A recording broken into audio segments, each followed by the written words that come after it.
Our next panel is about the importance of sound. We're here with some pretty sound people. We've got Ryan Shaw on the far left. Hi. On my left, my right. We've got Tom from Cosmic Slop. We've got Mr. Scruff. I'll be calling him Andy for today. And we've got Mark Iration as well. So give a round of applause.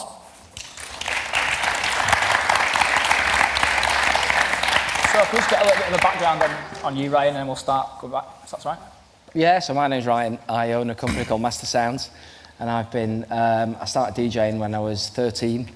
I'm 40 now, so I've been doing it for quite a while, and I've always been involved in music and buying records and working in record shops, but I was lucky enough to be born into a family of engineers who own engineering companies. So I had a basis in music, I had a basis in engineering, so I've married those two together from touring and DJing relentlessly for a long number of years.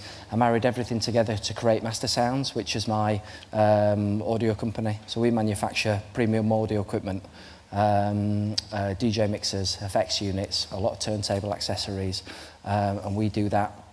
And we ship it globally. So from my complete passion for everything to do with sound and music, I've managed to form a company, and really proud to be pushing on. And now, from mixers and effects units, turntable upgrades, we've now launched our own first sound system. So importance of sound is hugely important to everything that we do. Yeah, I'm Tom.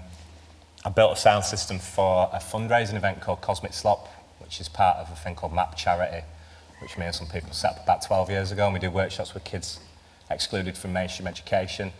And before that, I built the sound system, and then we ended up using it for this. It's all like hand-built, based on vintage stuff from New York, and inspired as well by reggae sound system. And I got to say, Mark here as well, I probably wouldn't have done it if it weren't for him, and getting to hear his sound, and Shaka, Shanty and Tubbies and all that lot, and then catching loads of New York kind of DJs and sound system stuff like that, and bringing a bit of both sides together, and doing my own thing a little bit, and yeah, lucky enough to have got a really good reputation. Loads of big DJs fancied playing on it, and the word got around, and on the one hand they get to play on something that's real good, and on the other hand they get to raise money for the community, and that's a real good mixture. I'm Mr. Scruff. I'm the only one out of us four who doesn't build stuff, but I like playing with the stuff that these guys build. I DJ loads of different kinds of music. I bring a load of equipment with me to every gig, just to kind of keep the sound quality. I think if you want to play interesting music, especially music that people may not have heard before, I think the greater the clarity, the more direct the communication of the music, and the more people are going to get it and really get into it. And I think that kind of drives my obsession with sound quality. Mark, this one? I think it's on, yeah. No? Yeah, okay. Mark Iration from Iration Steppas. I've been in and around sound systems from school days. So you can say the 70s, 80s. I had a sound called Ita Rockers. Released my first tune as Ita Rockers. Then built Iration Steppas sound system, which is 30 years young this year. And I just love sound system, simple as, just love it. So, and they've also got a studio, we release tunes as well and produce and all that business, so yeah. The obvious blueprint came from obviously the Jamaican style with creating sound systems. How do you think that's sort of kind of evolved now, and how they're following the blueprint for the modern market? The sound system wise? Yeah. Obviously, sound system was the Jamaican thing first.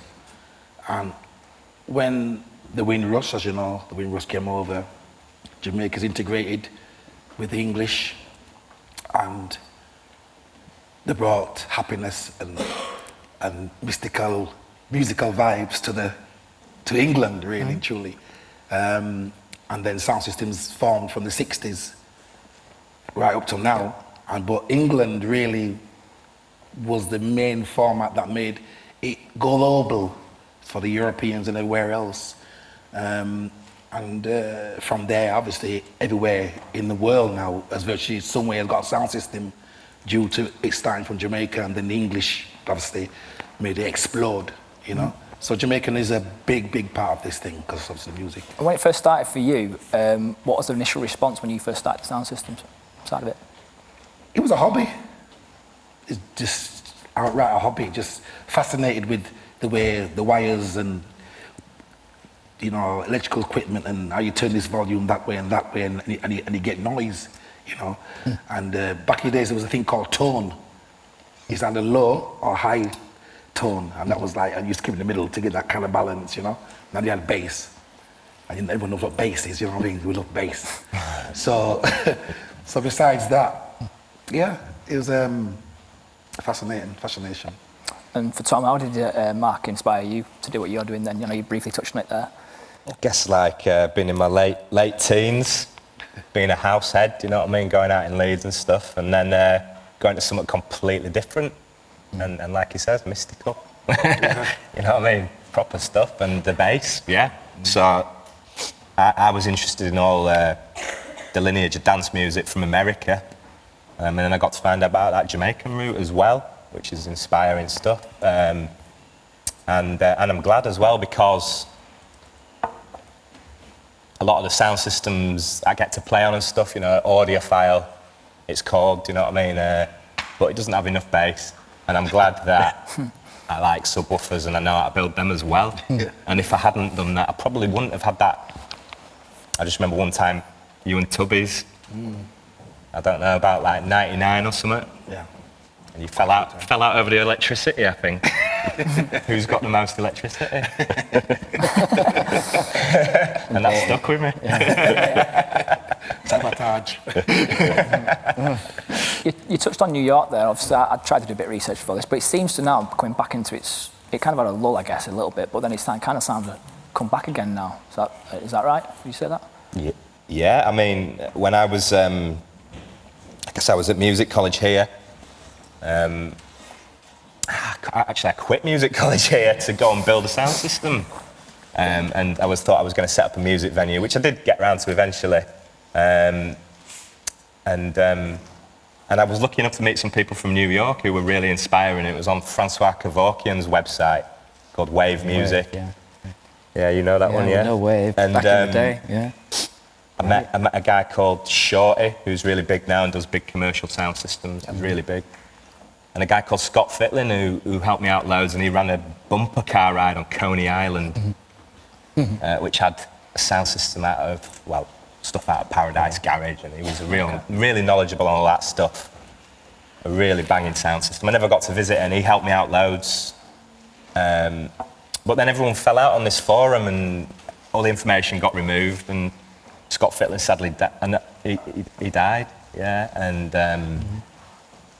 had I started trying to find out about that side of things, that New York side of things, 5 years later, I'd have been screwed, I think. Yeah. I wouldn't have found out about it. But I got taken under wing by some people from the other side of the Atlantic, and it really made a big difference, and I'm very grateful for that. Yeah. And Andy, what were your first influences when you're looking at sound systems, when you first kind of became a fan, if you like? A lot of it was kind of before I was old enough to go into clubs and stuff. I didn't grow up with sound systems. I grew up in Stockport, you know what I mean? So it was kind of like, I was getting my music from pirate radio or from magazines or from, electro albums. But I used to listen to all sorts. And I think the reason I'm into lots of different music is because I was hungry for anything that wasn't mainstream radio, and it was all, the 80s were a really exciting time for music. You had all the electro stuff, but then that was mixed up. You buy an electro album and there'd be Leroy Burgess boogie tracks on there.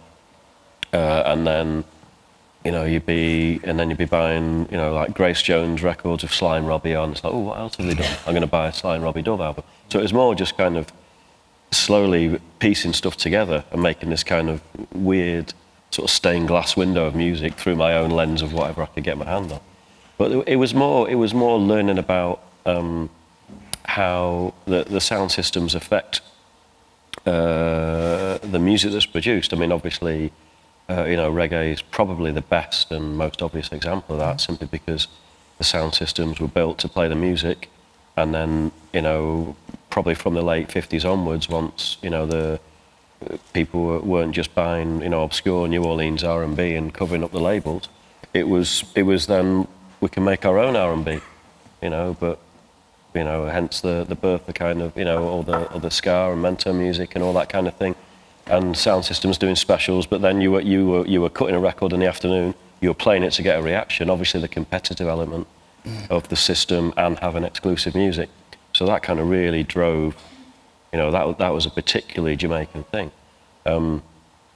So that's one example of, you know, obviously now, you know, there's so many different kinds, you know, like the broken beat scene in London, that was based around Plastic People and Co-op and that kind of thing, where you were having people, you had a weekly night and people were bringing down their CDRs, you know, for that crowd who was so into that music. And it's a similar thing, you know, and obviously that, you know, the whole broken beat thing has a lot of Jamaican roots as well, or, you know, with drum and bass. Any kind of forward-thinking club scene with like a fast turnover of new music, there's not much of a barrier between the practitioners and the DJs and the people who are in the crowd, because the people in the crowd are rushing home to make tunes, to either give to the DJs or put their own nights on.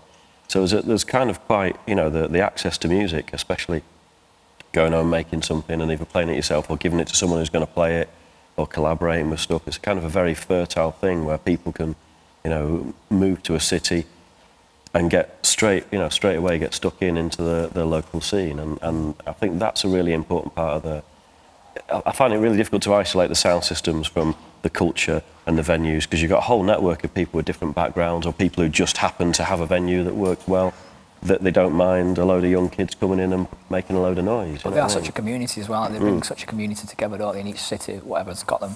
And what about you, Ryan? What was your sort of early influences when you sort of mapped out the blueprint for Master Sounds? For Master Sounds, I started years. I was so...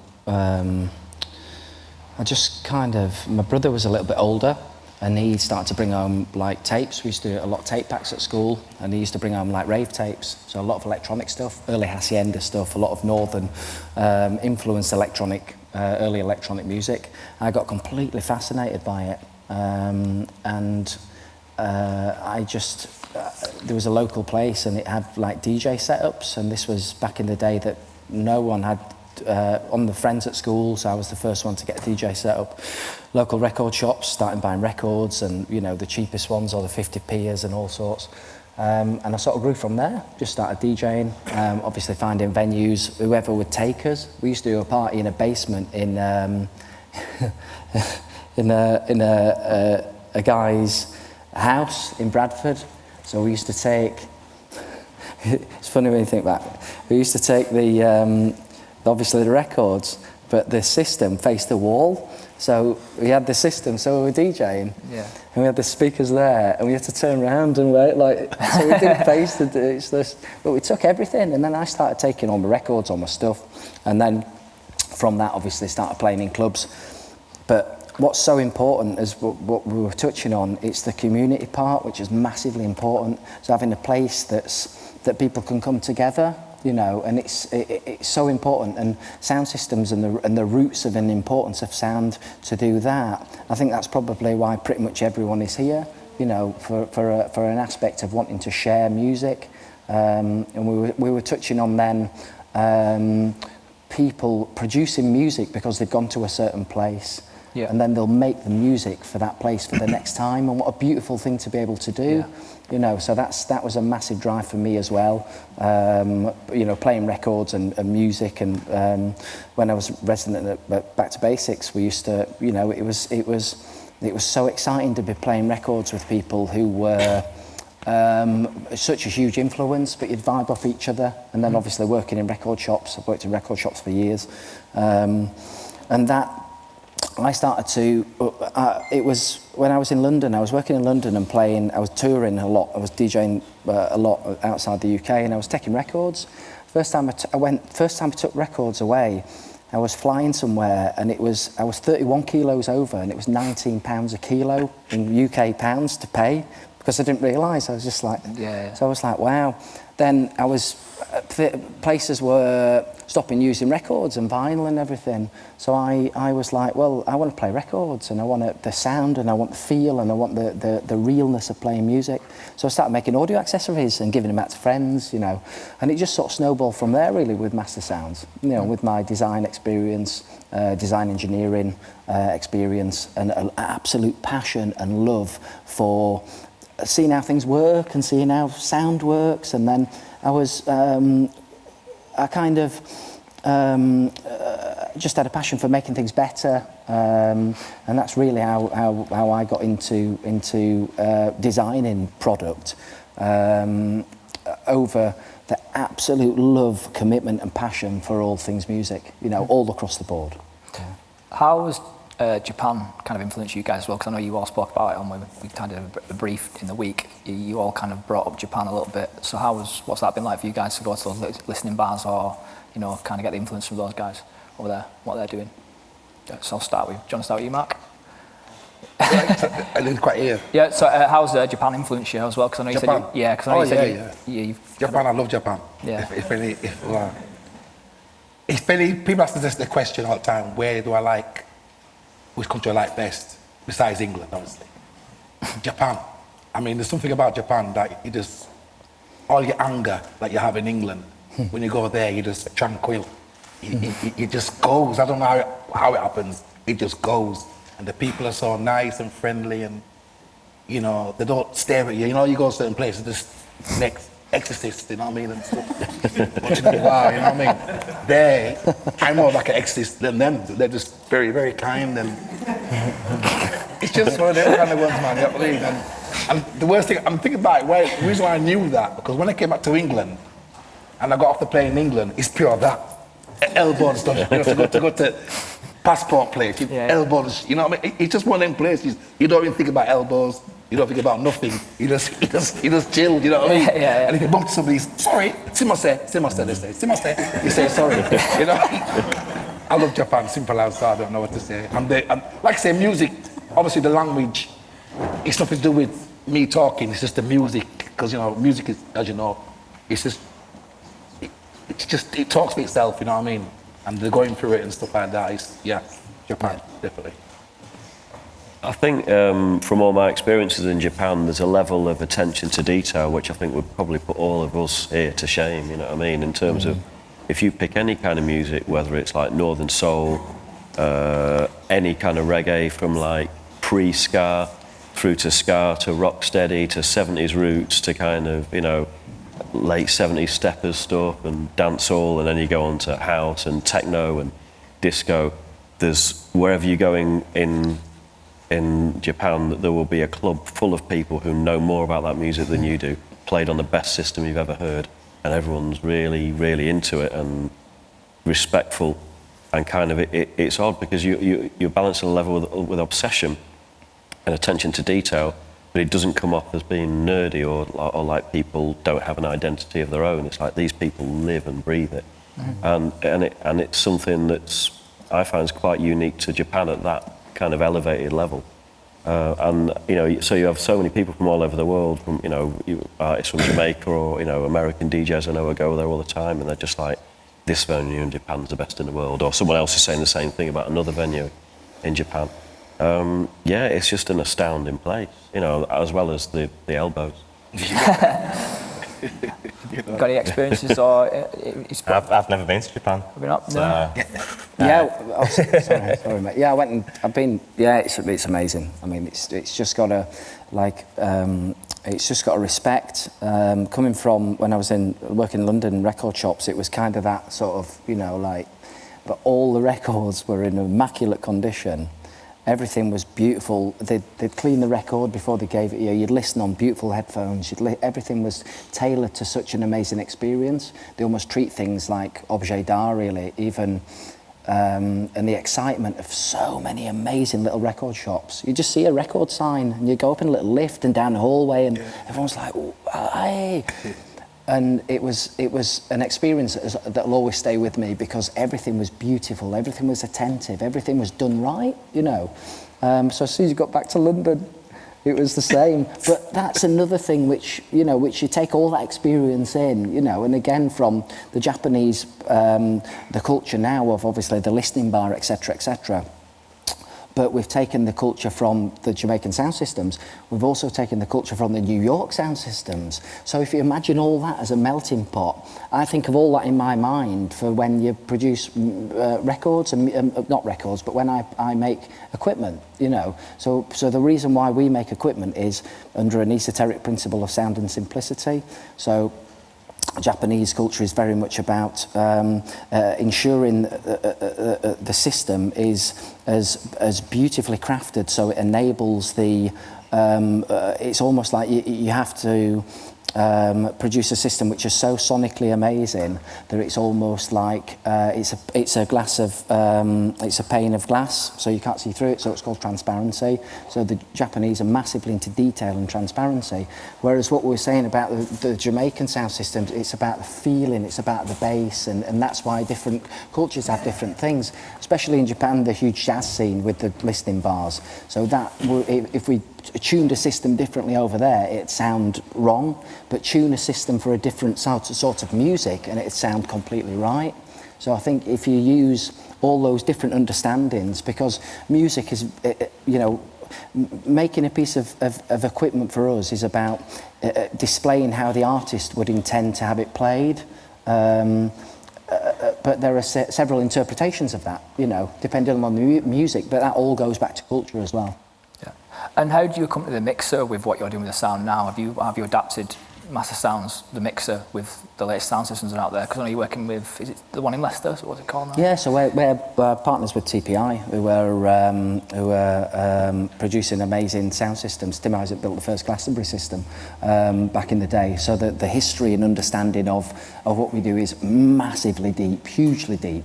My business partner in Union Audio is Andy Rigby-Jones, who was head of Allen Heath Zone Range for 15 years. So what we do is, under my understanding and remit of sound, is making products. So we strip back features and we use really beautiful, good, amazing quality components. So again, we can produce equipment that improves someone's audio experience. Like I say, we don't cram with features. We just make things sound to us as great as we can, really. Yeah. And in general, how do you think the smaller companies are really giving that attention to detail rather than the larger companies with what they're doing with the quality of everything? It's an open one. Yeah. Well, we own the companies, so No, it's slightly different to a big No, so, brand. yeah, I was opening it. Thing. Yeah, sorry, yeah. Yeah, sorry. So it's different because we're making the decisions, as in there's a bench there, you know, Yeah. and there's a component. We're doing it so bespokely, rather than going through a whole list and line of you know of people in a large organisation, and that's such an important thing, especially in music, and it gives a real feeling to you know, they say boutique audio companies now. It's an amazing time, you know, over the past 15 years or whatever, these companies have come together, obviously other companies including mine, and I think it's absolutely fantastic time, because we're making audio better, we're improving sonics, we're doing that, and that can only be a really cool thing, you know. And just going back to the plastic people thing, because I know you brought it up, how much influence have those guys down there, obviously I know it's not around anymore, but had on you guys as well? Massive, yeah.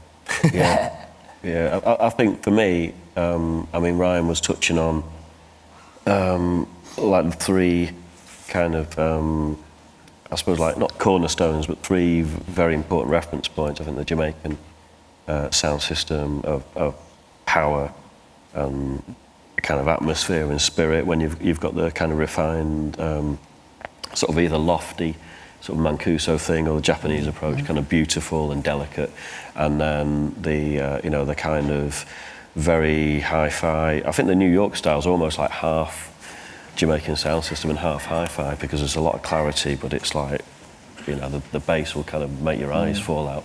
So I think what Plastic People had was it had the simplicity that Ryan's talking about. You know, it was a 200 capacity basement. It was all acoustically treated, low ceiling, no lights, broadcast turntables, these big EMT turntables, Formula Sound mixer, no EQ, straight into a Function 1 sound system, you know, on paper that system shouldn't have worked in there. You know, these are Res 4s, like the big, you know, I've played in a club I used to do 15 years ago, like that same sound system, we played to like 700-800 people, and he's got it in there for maybe 150 people on the dance floor, but it's absolute crystal clear because he's got this amazing turntable into a nice sounding mixer straight into the amps and straight into your ear. But I think the more important than the kind of technical thing, which we'll always come back to, is Plastic People was Ade, who owned the club. He had one on Oxford Street, and then he had one in Shoreditch. Ironically, you know, we're talking about kind of underground music. Both his venues were in proper, like, towny bits of London.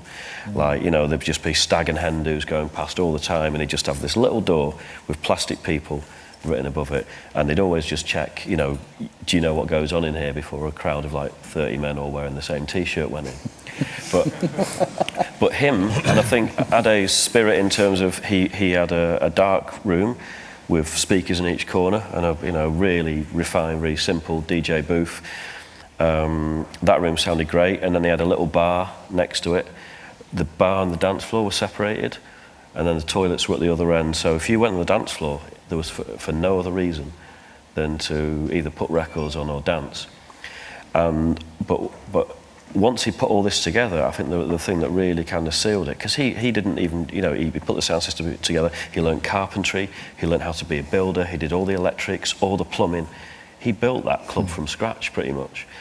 He's done that with every venue. He builds houses now. He's just, you know, he's one of these people who like goes for something and takes it to that level of obsession, but he's actually got the willpower to see it through, rather than most of us kind of talking about it or thinking about it. But the thing with Ade is that the way he played music on his system in his club was, I think, it completely changed the way I thought about DJ, and I'm sure you're the same. Everyone I know who's gone there or played there, you kind of like, yeah, I can mix all 3 decks with my eyes closed. I've got all these records, and you see Ade play, and he's just like playing a tune. He'll play folk tunes at 2 o'clock in the morning on Saturday night, peak time, no drums. He'll play a 15-minute jazz tune in 5/4, and people are going mad to it because there's no lights. The system is so clear that you actually feel like you're inside the music.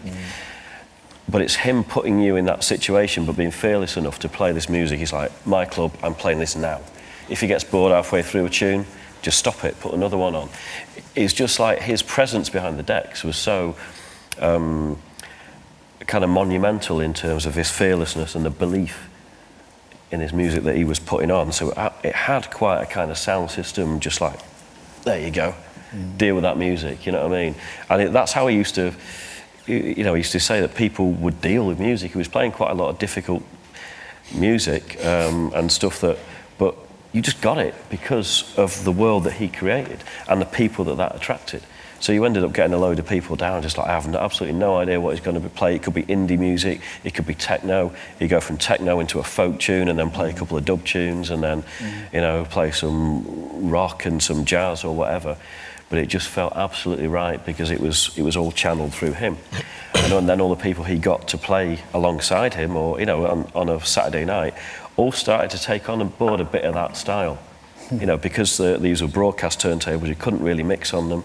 So people stopped mixing, which I think then freed and really opened the music a lot. For me, it really changed the idea of what you could play in a club.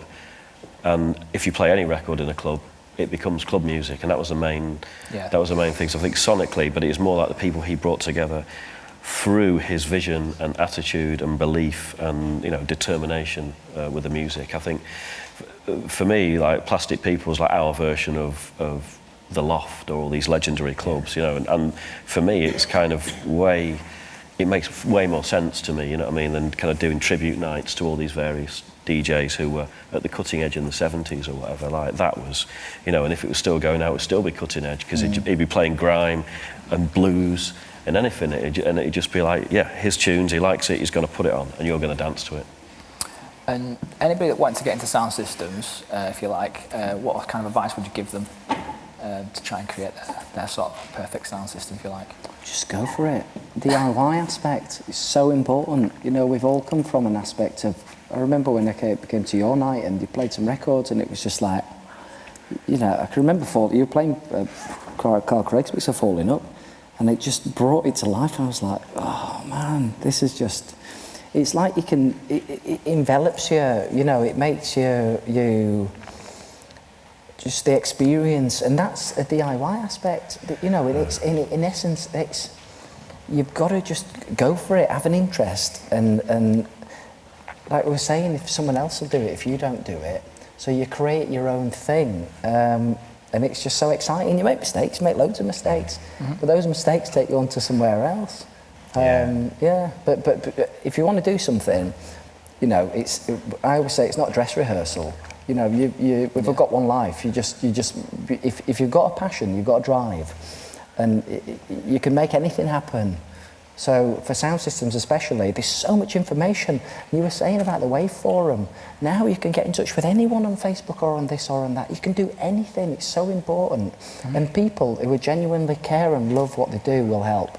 You know, so you go for it. Use the help. You know, be passionate about something and create your own thing, which is so important.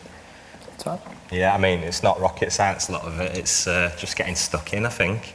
When I built my first lot of speakers, I had blisters on my hands because I was doing everything with a hand screwdriver. And I didn't know enough about DIY to have an electric drill because I was only young, do you know what I mean? Now I've got plenty of tools and I'm really glad of that. I did have an electric saw. But I remember Mark telling me a story, and he didn't even have an electric saw, did you? No. There you go. So just get stuck in, innit? Yeah. A few blisters never hit anyone though, did they? Yeah. You got to learn. Yeah. Sound system wise, yeah? Yeah. Well, back in the days, we used to just get, well, let's say auntie and uncle. I used to say to them, if you've got your old wardrobe, pass it my way. We used to get the old wardrobe, cut out a hole and put speakers in there. And the more it rattled, the more we thought, yeah, we got it, right? You know what I mean? So it's been through different styles of box. Obviously nowadays it's professional business, but when he was at school, any aunties, uncles, any boxes that they had, we made use of that box. And televisions them days had better speakers than they do nowadays because they had proper speakers in them. That's why they were big like that. So any speakers out of any, we used to go to this scrapyard, but old place that sold TVs, around the back of the skip. We used to get the speakers out of the TVs, but you couldn't carry TV because it's too heavy. So we had to go there, like break it down and get the speakers out. So you're walking down the road with half a TV just to get the speaker. So like I said, any box that, or wardrobes that any auntie that we had to just put speakers in there. Some had no backs on them. So, you know, it's just pure rawness. But when it had a back on it and it rattled, we loved that. The more it rattled, you know what I mean? We thought we had more bass, but honestly, it's like that, you know? But yeah, sound system, bass, quality. I mean, now, my sound being changed a few times now. I've got my apprentices sitting right there now. They're fascinated about sound system, and I've got a guy called Sinai Sound in Sheffield playing tonight, and he's picked up a lot of stuff and he's learnt a lot and done a lot of good stuff, you know. And all these guys here know about, like I say, know about sound systems. Do you know what I mean? So I love sound. I mean, anybody that is interested in sound, to build a sound, don't rush it. It's the thing you have to take your time with. You know what I mean? But nowadays, the internet is a big thing. Because you can now go on the internet now and buy a whole sound system of a guy that's built one that hasn't got the passion no more. It's all about passion, dedication, hard work. Because, I mean, we got a gig tonight at 12 o'clock. It starts till 6 in the morning. So you got to have that nightcap business going on. You know what I mean? And couple, you know what I mean? No more Red Bull. I stopped Red Bull, but you know what I mean? All that kind of business. You know. So yeah, it's a passion. It's a passion. So, yeah. And why has Leeds been so special to you over the years, obviously? Yeah, well, Leeds are playing now, winning 2-0, by the way. That's why my eyes going down there because I'm watching it. So, I'm looking. Leeds, born and bred in Leeds. I was conceived in Jamaica and come to England, and obviously born in England, born in Chapeltown.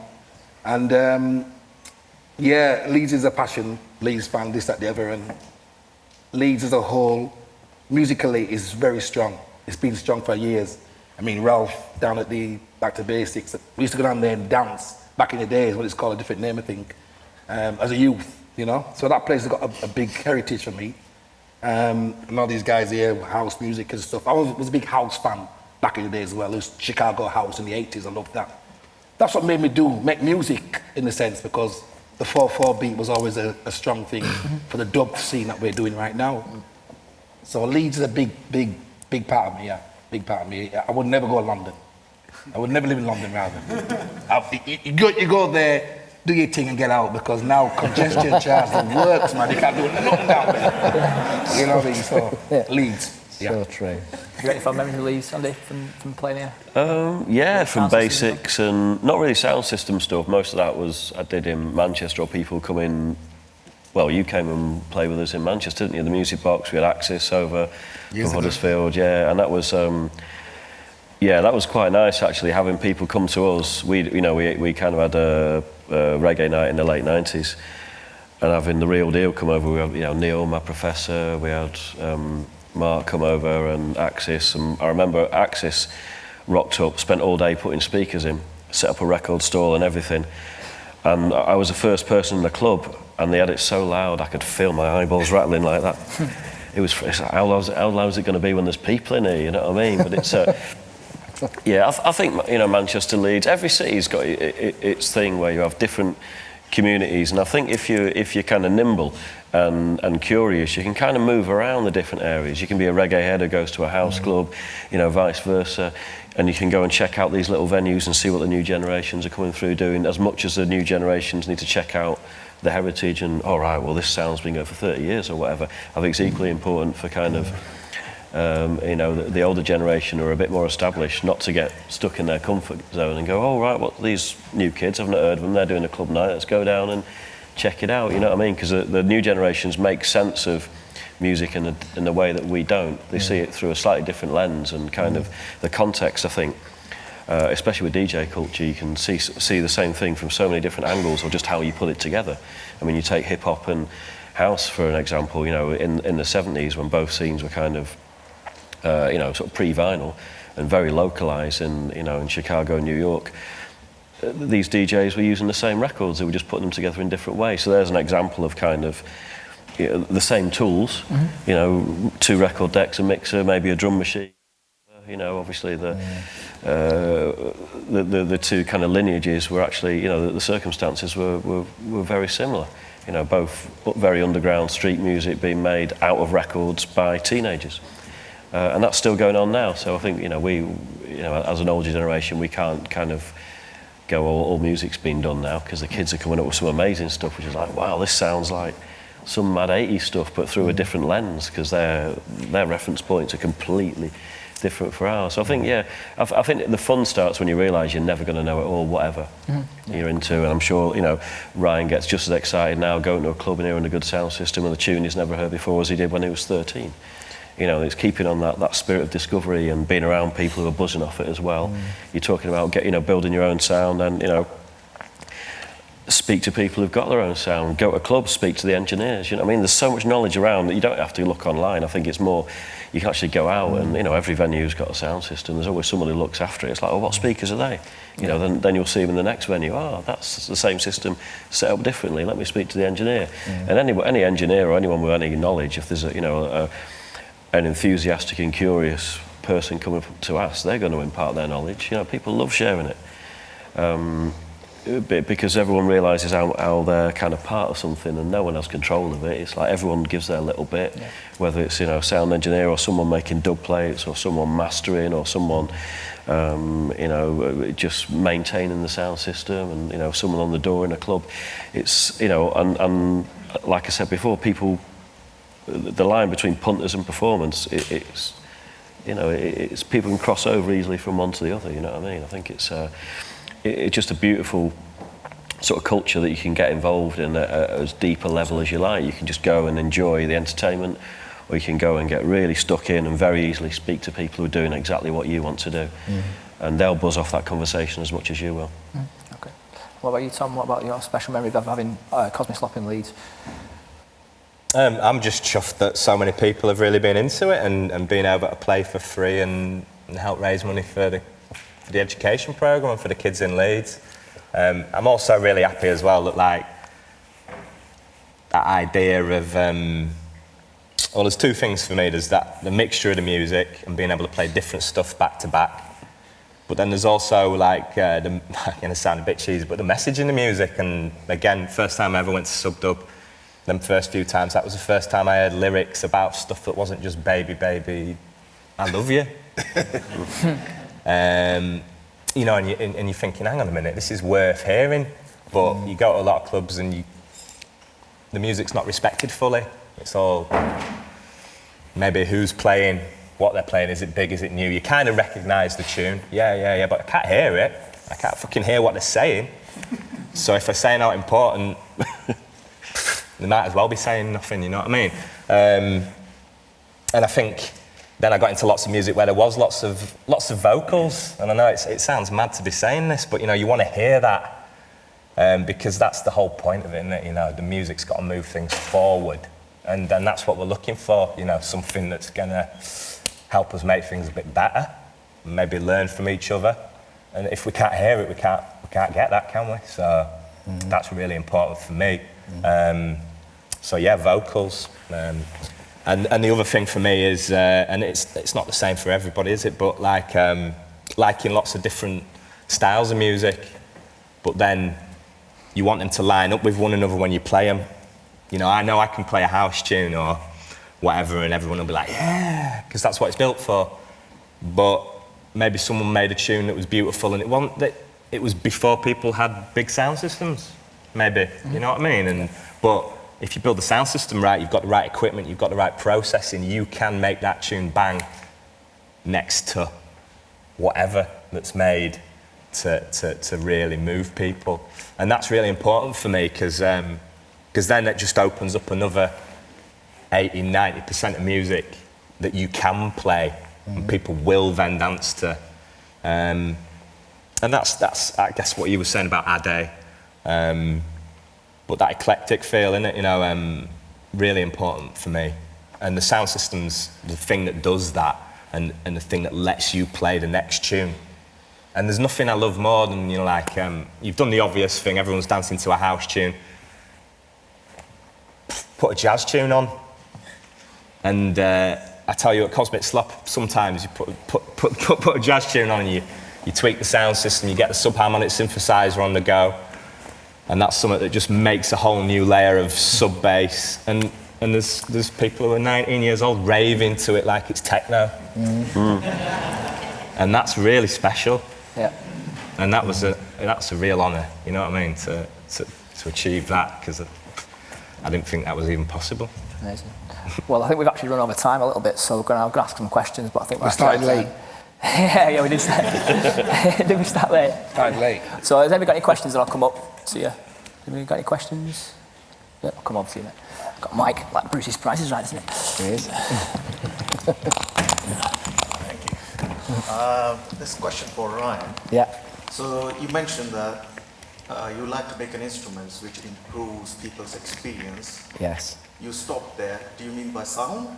And then how do you improve people's experience of sound? Oh, right, yes. Yeah, so we make equipment that is designed to ensure the person who made the piece of music is as faithful to that as possible.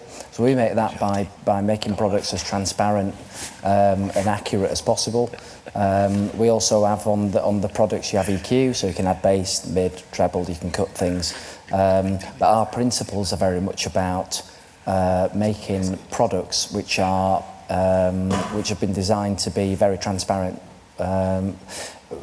Transparency is such an important thing because it enables you. I imagine if you're driving down and it starts raining, and you don't put your windscreen wipers on. That's how I imagine. That's how you can see. That's how I imagine from going from source from the needle right out to the speakers. So what I'm trying to do is ensure that all the key components in the signal chains, when we design things, are of a certain quality to not enable any. Well, it's a noise floor, yeah. So enable anything. So that's how we ensure that. Some people like playing music differently, so we produce.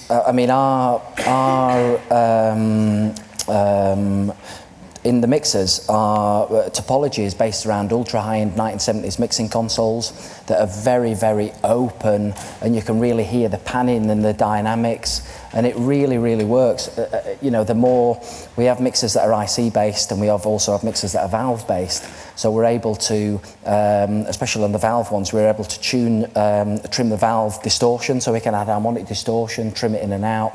And it's about creating our sound. Our mixers sound completely different to other mixers, but that's the joy. But obviously then you put on EQ and things like that, so then it's almost like you can tune you can tune the mixer to the different styles of music playing. Some pressings are obviously light, some pressings are heavy, etc., etc. So you just tune on the system. But yeah, does that answer? Yeah. Sorry, can I? Yeah, go on. Yeah, go for it. Yeah. I'm slightly confused. What is music? Mixing.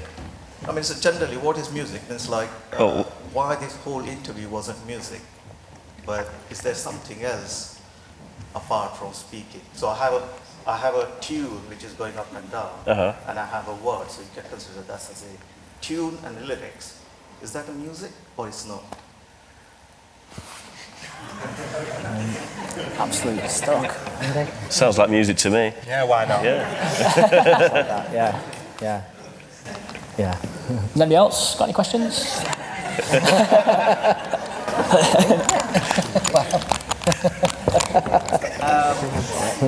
To any one of you, is there any one track that you've heard on a sound system or in a club that's changed your life? Or change the way that you look at your outlook on life? Yeah. Am I on? Sit down. Is it on? Can you hear me? Yeah. I'll tell you a story. Quick story. When I was working in Safeways back in the days, right? It was a long time ago. I'm still young now. I used to go to hear Shaka or hear a sound system play. And I used to go to HMV Records, because back in the days, HMV was 5 minutes over the road. So I used to play on the turntable. I think it's headphones or turntable, I can't remember what it was now. And refuse this, refuse that, take this, refuse that, take that, whatever. Went to a sound system session. And believe me, on the Monday, I'm running back to that shop for all them tracks that I refused, because when you hear the sound, the music on the sound system, it was how it's supposed to be played. Everything was like pumping hard and this, that, the other. So the woman behind the counter says, "Oh, so-and-so's gone, this. No, I want it now, get it back, whatever." So anyway, she used to go to the back room and find out and take out somebody else's bag. And give me the track. So sound systems can make a tune sound extra special, especially like, if it's a good sound system and you hear the sound sounding pumping proper, it does sound completely different than it does when you're at home. So that's my experience for back in the days, that some tunes are built for sound systems, some are built for houses, but definitely sound system is the lick. Yeah. Good answer. Anybody else got any questions? Some guys down here. Where's he gone? Don't fall down steps, mate. Like Rocky.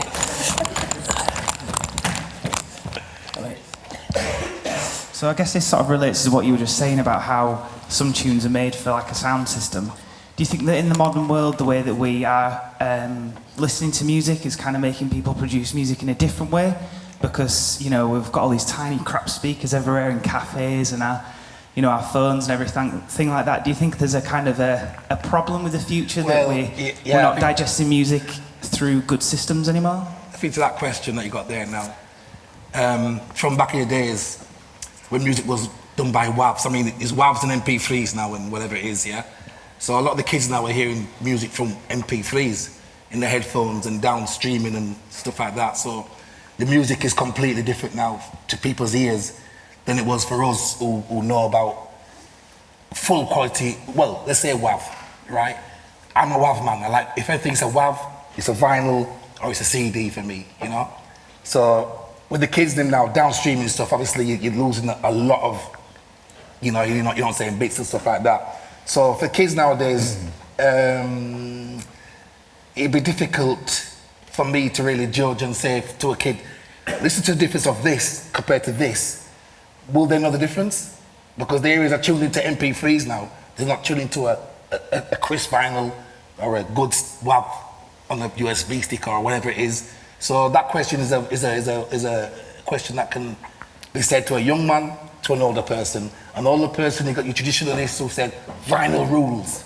You got guys say CD rules. You got man who say MP3 rules. But what can we say? I'm a sound man, I like a WAV. And it's as simple as that, really. We do have to wrap it up there, I'm afraid. Can we go up for this Scruff? Ryan Shaw, Mark Iration, and